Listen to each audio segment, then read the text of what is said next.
Welcome to Love, Life, and Marriage with The Woods. I am Saiko. And I'm Sharon. I'm not even going to stop it. I'm not going to stop it. My voice great. And welcome to our channel, y'all. Please do the following. Yeah, go and get your drink. Please like, subscribe, share, hit the notification bell at the bottom of this video. That way, whenever we go live, you will be one of the very ones to view our content as well. If you'd like to support the ministry financially, you can do that as well through the donation options below.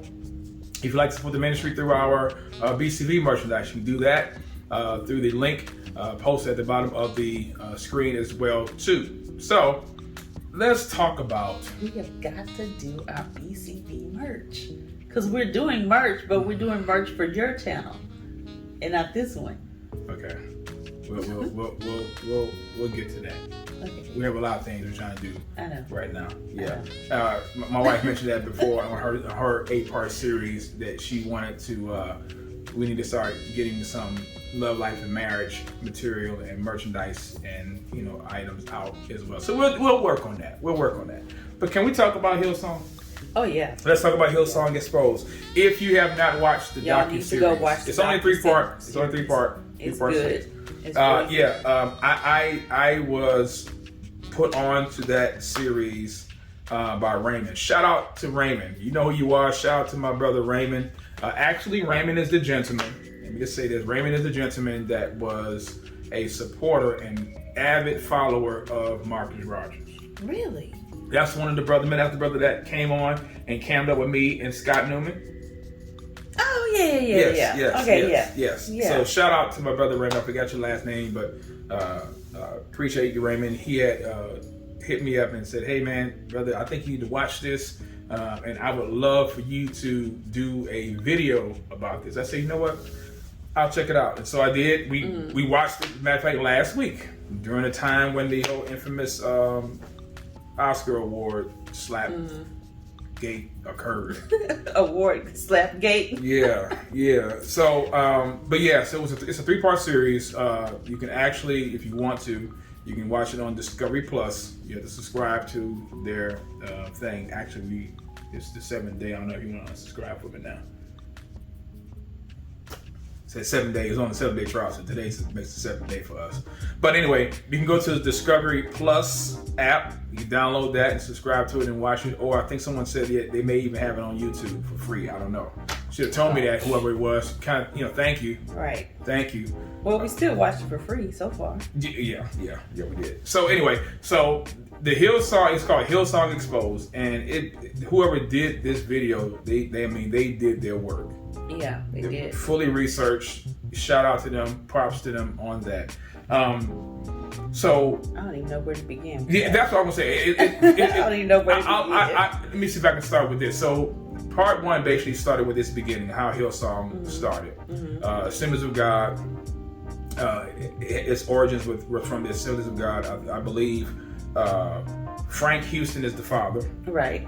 He was the founder of it, and he started the church there in Australia. I believe it was in Australia, and so their beginnings was in that part of the world in country in Australia, and their goal. I think the father's goal. Correct me if I'm wrong. I think the father's goal was to keep it, within their country. Oh yeah, I don't remember. Brian's goal, the son, he wanted to make this thing global.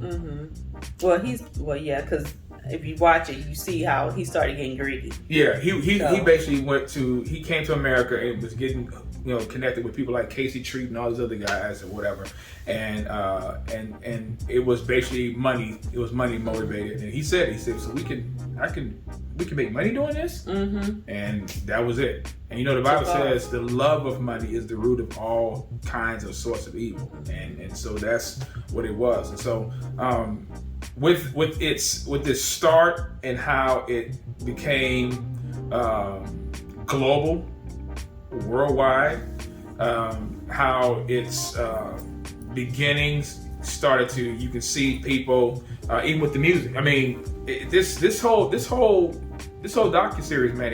They talked about the music and how they would purposely orchestrate their music to inflict, or I guess engage our emotions. Yeah.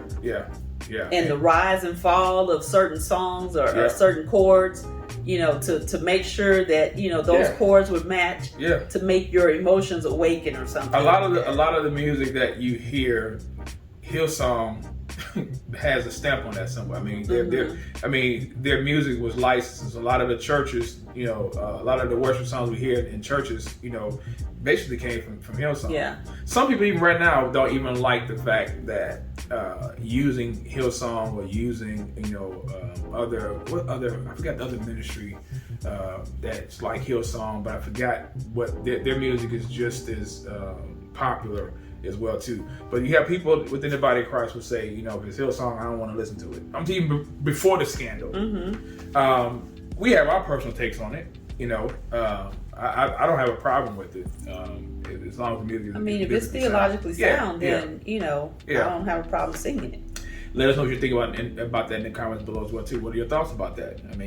Do you listen to Hillsong music even after the fact? Because if that's the case, if you're gonna take it to that extreme, then you got to think about people that are in the music industry that have either gotten divorced or something like that, and the divorce was unbiblical. So now you can't listen to them anymore either. Yep. That's a good point. You're gonna wipe out everybody because everybody has a past. Yep.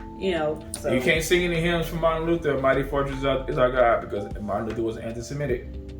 Let's just go there and keep it real. But anyway, the docu-series, like I said, was good. The abuse portion, the abuse portion, I think that was in part 3. Part 2 and 3. Because part 1 is basically, it was mainly dealing with the beginning stages of it and how Brian started to become popular, and then how Carl Lentz, I believe in part 2, through 3, he came in. Brian, was looking for someone that can, that was charismatic, very winsome, someone that can, draw a crowd, and he ended up, finding that in Carl Lentz. And ironically, and you already know, ironically, I knew who Carl Lentz was. Yes, you did. I was there, so I heard the conversations. I was there. There would be some times when y'all would just be going back and forth. And he would text you sometimes, and sometimes he would text you just to see how you were doing. Mm-hmm. Yeah, he did. But then, when all this stuff started jumping off with Justin Bieber, is when y'all started having actual phone conversations. Mm-hmm. And I recall one Sunday, I think he called, or you called him after church or something, because we still had our church at the time. Yeah. And you were trying to talk to him about how it looks when you have a celebrity, in your church, and how do you know that this person is genuinely saved and all that kind of stuff. Well, do you remember how I met him, or how he and I started talking on the phone? Do you remember what started all that? Was it something on Twitter? I don't remember. It was my response to him on Twitter. Oh. But do you know how he ended up connecting? Mm-hmm. It was because of the interview that he had with Katie Curry regarding homosexuality. Oh yeah. Okay, yeah. And so we ended up, I ended up responding to him. Of course, y'all know me. I basically just like, look, that ain't biblical. You misrepresenting Christianity, this and that, and ended up doing a video. I did a video. This was like early 2011, I think, 12, 13, give or take. But anyway, did a brief video about it, and ended up taking the video down. And here's the reason why I took the video down, because I misrepresented him in something that I had said. Oh yeah, I remember that. Something that I had said, so I made a public apology. I remember that. Yeah, on that. You did. I didn't apologize for everything I said, but I did apologize to him for misrepresenting what I thought he said. Mm-hmm. And so let me just say this. I did. Yeah, let me say this. I believe that even those of us who are Christians and we have sound doctrine, right? Mm-hmm. When we do say things, or when we misrepresent or misstate what a person's position is, it doesn't do anything for us to apologize and make those things right. It doesn't take away your credibility. Right. What it does take away though is when you refuse to. Right. When you know that, hey, this was not what I said, this is not what this person said, and because they're a false teacher, or because they're a pimp, or because they're a wolf, well, I'm not apologizing, I'm not doing that. But then that makes you look bad.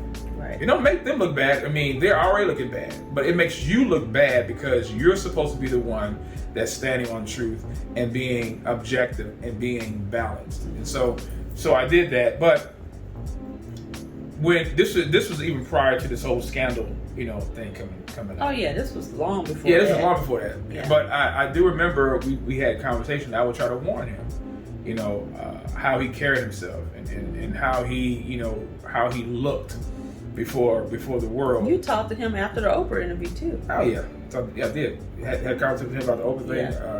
Yeah. Katie Curry had a conversation with him about the oh man, what's the guy's name? And I see his face in my mind. Tall dude, Golden State Warriors, used to play for the Warriors. Yeah, I know, and I know probably y'all are watching Kevin the video. Durant? Thank you. Oh. Wow, okay. I'm getting old, y'all. Maybe my mind is going. Yeah, Kevin Durant. Had a conversation with him about all this. The reason why I'm saying that is not for clout. I'm saying this because when I saw the expose, when I saw the docuseries, I was like, I tried to tell him. Yeah. I tried to warn this guy. So it's kind of like watching somebody that you either are acquainted with, or somebody that you may be cool with, and you see the train. You see that there's no more train tracks at the end of the line. Right. You know what I'm saying? And now it's dang on dog. Hey. Don't worry about him, dear. Come on. I do. He anyway. See what I'm saying? It's okay. No, it ain't. We're at home. Okay. He know we're recording. He know. The dog knows we're recording. He know we're recording. He's rude. He a black dog too, so he rude. Black dog, rude. Anyway, but so watching that was like me saying, okay, I see the bridges out. I see that there's no more train tracks at the end of this. You need to stop.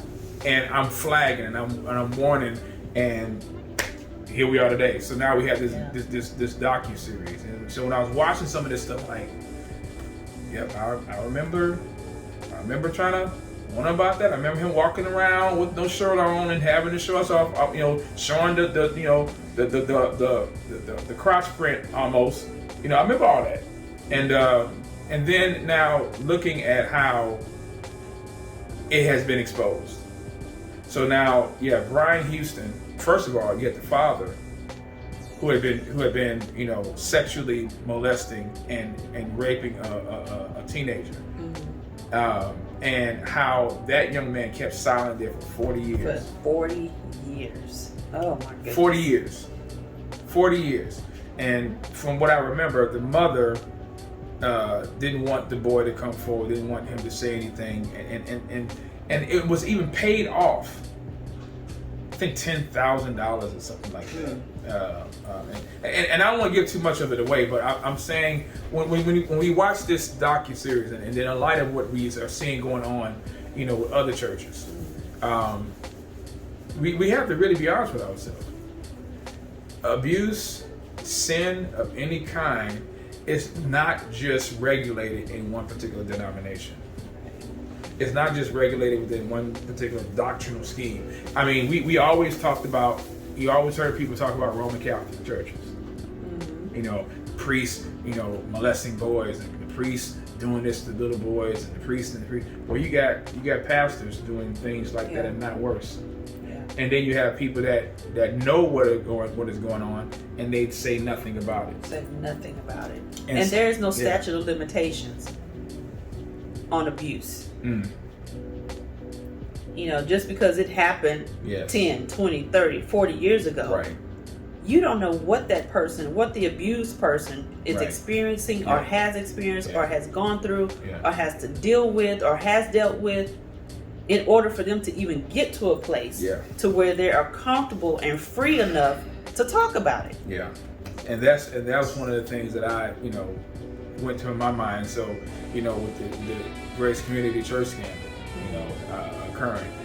And then I'm looking at how we were watching the docuseries on Hillsong, and some of the very things that they were saying here, I'm looking at it over here, and I'm saying, wow. So they said the reason why people don't come forward, matter of fact, it was a statement that one of the guys made, one of the men that made, they said, it's one thing when the abuser does something to you. Mm-hmm. You're already trying to cope with that. He said, but what makes it worse is when the church responds and reacts to you the way they do. The way that they do. Yeah. You would expect for the church to be more receptive and more receiving of your experience and the trauma that you're going through. And they say what makes it hard and makes it sometimes unbearable for people when they are recipients of abuse is when the church or people that they think or should be there in their corner and support them and stand beside them and be their defense, that they don't. Yeah. And so when I looked at that docuseries, and then I looked at this situation that we've been talking about and dealing with, I mean the earmarks are the same. They were very simple. Yeah. So I mean, what do you do? I mean, you just did the series, for yourself, dealing with abuse, but you didn't have a church to go to. I mean, you were teens and young adult ladies. Yeah. So you did. There was no spiritual support there. And you have churches and organizations that claim to love and care for the sheep. And when you see this kind of thing happen, and then it's covered up or glossed over or ignored, it's very disheartening. Because now you have people that are saying, look, if this is what y'all consider Christianity, I don't want nothing to do with it. I don't want nothing to do with it. Saw this docuseries, and the people that I did see so far, they have not left the faith. Their view of Christianity has been changed in the sense of, some have gotten wiser. Some have, had to look at themselves and say, okay, what was it that caused me to go to Hillsong? What was it that caused me to, attend this? And it was basically, they didn't know who they were going to see. They didn't know they were going to see a Justin Bieber or this, because they had almost any and everybody that was in New York. A lot of the celebrities were there. So they figured they would just go, well, if I go to this service, this person may be there. They didn't know who they might run into there. Right. And that's really, to be honest with you, that occurs even in churches that's not like Hillsong. Mm-hmm. This cult of personality, the who's who, the celebrity status of Christians. We're supposed to be sheep, we're not stars. And you have and that's what makes it hard, I believe, when abuse like this occur. Mm-hmm. Oh no, it could be. Not Hillsong. Right. No, not Grace Community Church. Oh no, not the Potter's House. No, not Oak Cliff Bible Fellowship. No, not Lakewood. Or maybe Lakewood, because see, our perceptions of churches, we would think, okay, well that happens in these false churches. That happens in these churches that don't teach sound doctrine. That's not always the case. Right. That's not always the case. I mean, report after report, sometimes you see churches that are not known for having heretical or unorthodox or heterodox doctrine.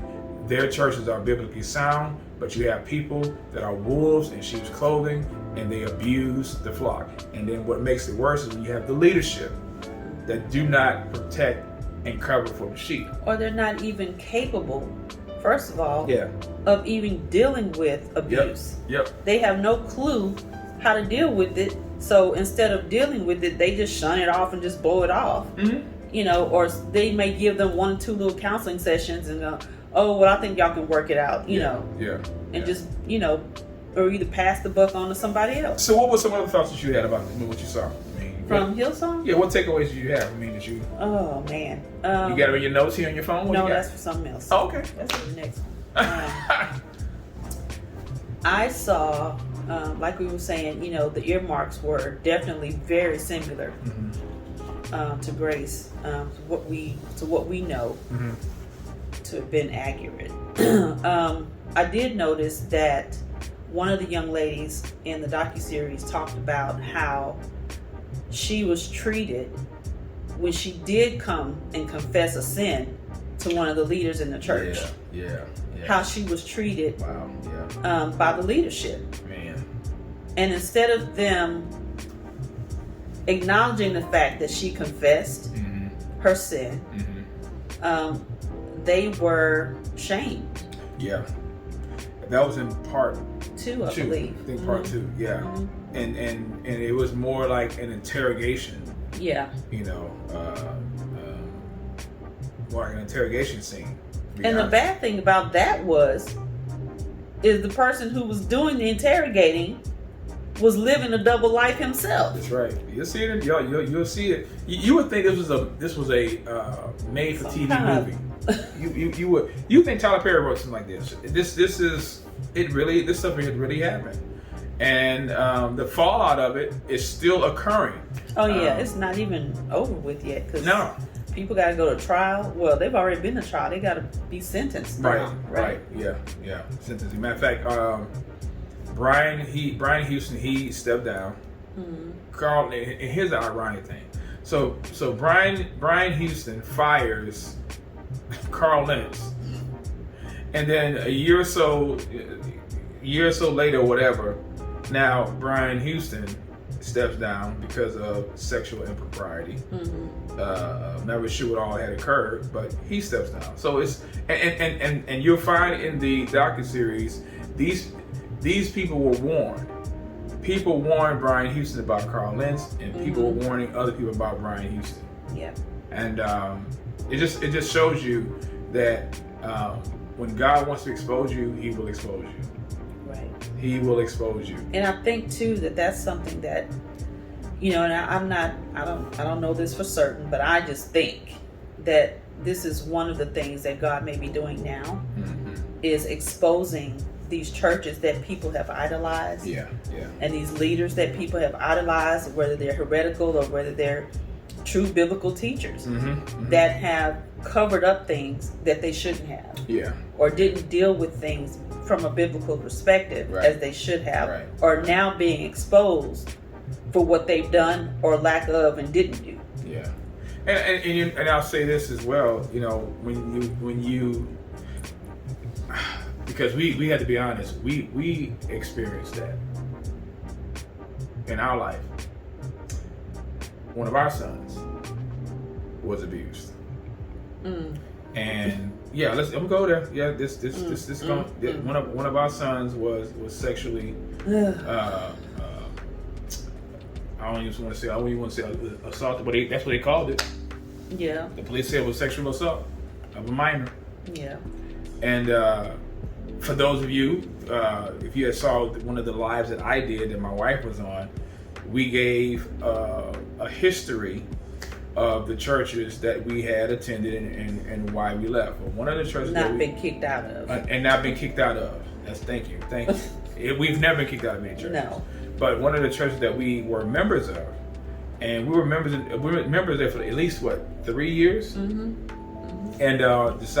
we decided to leave and chose to leave because how this church refused to deal with the sexual assault of one of our children, one of our sons, and how I was made privy to it.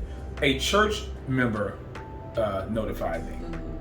She notified me and told me because her son was at a camp with our son, and they were talking about, as boys do or whatever, who they had sex with. And when it got back to us, first of all, I didn't know if it was a joke or not. I'm like, what you mean he had sex with? Sex with who? You know, and they told us who it was. And so right then and there, we knew what we had to do. Because, you know, as biblical counselors, anytime we are made known or have been given information about sexual assault or a crime of any kind involving a child. Why was it assault? Oh, because the female was an adult. over 18. Yes, she was an adult. Our son was only 13. Right. And so that had to be reported. And so what we did was we contacted, the matter of fact, we were at church at the time. We were at the church at the time and contacted and told the elders, but we also had to file a report. It got so bad though. This is how bad it got. So we knew the leadership, the pastor was our mentor. He and his wife were mentors of ours. And so we went to this church. It was a multi-ethnic church. And we tried to make sure we handled it, as best as we possibly could. Right. And with that situation, we knew that we had to do our part. We had to make sure that, number one, and this is also during the time, I'm already dealing with the ex-wife. Oh yeah. So I had to let her know what occurred. This thing was an issue. There was man. so many layers. Yeah. This thing was an issue. So I had to let the mother know what had occurred. And so as I'm getting the information, I did relay it to her to make sure that there was nothing that could be used against me, or me trying to cover up anything or keep anything from her. So once we got down to the bare bones of it, and we were trying to make sure that the young lady, who happened to be the pastor and his wife's daughter, who had sex with our son, we said, okay, so what are y'all gonna do about this? Yeah. And I forgot what the answer was, but it wasn't the answer that we were looking for. I do know that. The husband didn't know what he wanted to do. The wife didn't believe what had occurred. She didn't believe that it had even happened in the first place. Right. So why would we make that up? Right. So what we did was we said, okay, well, only way we can get to the bottom of it and find out if it's true, we had to talk to our son. Mm-hmm. And we asked him. We said, here's what we heard. Here's what we found out. And we were told that you told this person. Mm-hmm. Is it true? Because they're saying that it is. And our son told the truth. He said, yeah. We asked, when did it happen? Mm-hmm. And it happened. I'm in the other room. And this is when it was going down. I was working 2 jobs at the time, so I didn't hear anything. And I wasn't home. I was at the store. You was at the store, yeah. And so I was working a night shift. I was doing security work at night. And so on Sundays, I would, after church, we went to church too. Yeah, we went to church. After church, I would go home and get some sleep, get ready for my shift in the evening. You were gone, and our son told us when it had occurred. And so I said, okay, well, I need to know what happened. We need to know what does she look like? All of that. We wanted to know. And so he told us. Yeah. And so, because we have to know for sure. We have to know for sure if this actually happened, right, or you just making this up. You just wanted to look good in front of your friend, right? In front of your friend. So for those of you who may find this to be intrusive or unnecessary, let me just let you read Genesis 38 with Judah and Tamar, because that will give you an understanding on why sometimes you may have to get more information, more detailed information, when situations like this occur of a sexual nature. Because in Genesis 38, Tamar had sex with her father-in-law, I believe, and he didn't know that she was a prostitute because she had veiled herself. But nonetheless, she ended up getting pregnant. Judah wanted to kill her, but she said, well, wait a minute. Before you try to do that, you may want to know whose garment this is. And it was the garment that Judah gave to Tamar. And he said, well, you know what? You're more righteous than I am. Because in his self-righteousness, he was trying to basically, deal with her sin and not deal with his own sin. So it kind of like had the whole Maury Povich thing already in the Old Testament before Maury became popular. But anyway, but I say that because sometimes you have to ask these kinds of questions, right. So we did. So fast forward into that. So what made this thing even worse was that the church didn't want to deal with it. They tried to cover it up. And you're talking about almost a 10-year relationship that we had with this couple, and then under that kind of leadership, it got to the point to where it caused the church to split. Oh yeah, it did. It caused the church split.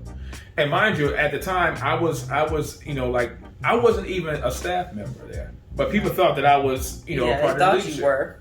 They thought I was one of the elders there, but I wasn't. I was just more active. Because when they were gone, if both of them were gone, they came to you. Right.